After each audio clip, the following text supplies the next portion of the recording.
You already know why you're here. You heard people talk about it in the news, school, or a YouTube video. But do you actually understand what global warming is? This video will be divided into categories so it'll be easier to understand. So let's just get into it. Global warming means that the average temperature of the world is increasing. According to NASA, since the Industrial Revolution began in 1750, carbon dioxide levels have increased by nearly 38% as of today, and methane levels have increased by 148%.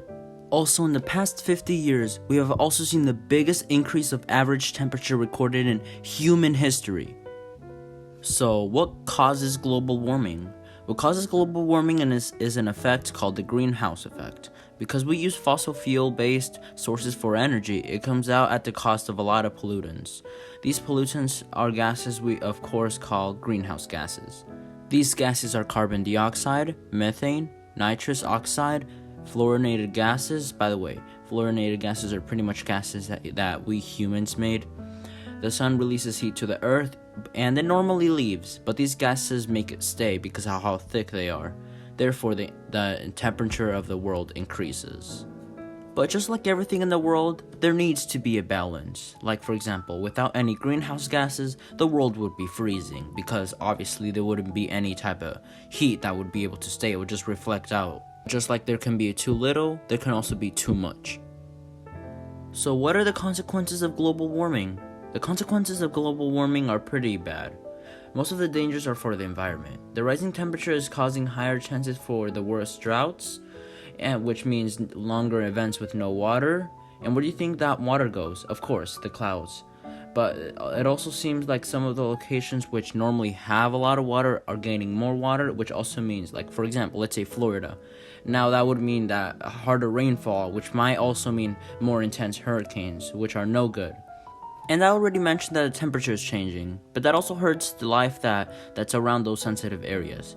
Like the polar bear, it only hunts near ice or on ice, normally wide areas.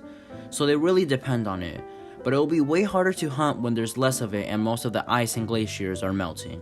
And they're not the only animals that are dying from global warming. Over 1 million species of plants and animals are being affected critically already.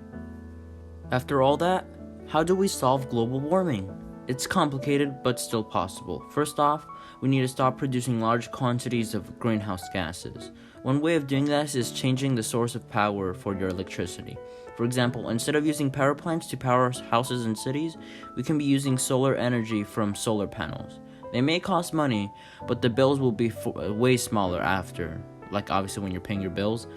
As long as it doesn't leave waste after, it could be used. Solar energy isn't the only thing that can be used, though. Kinetic energy is another big thing. If you don't know what that is, kinetic energy is pretty much energy that's being released after something moves. Like, for example, you punching someone, that's release of kinetic energy. This could also be stuff like windmills, which use wind to release energy. And also hydroelectric power plants, which are another excellent choice. Because of the name, hydro, you can tell that the power is from water. They already make up 17% of the world's total electricity and 70% of renewable energy, which is healthy energy.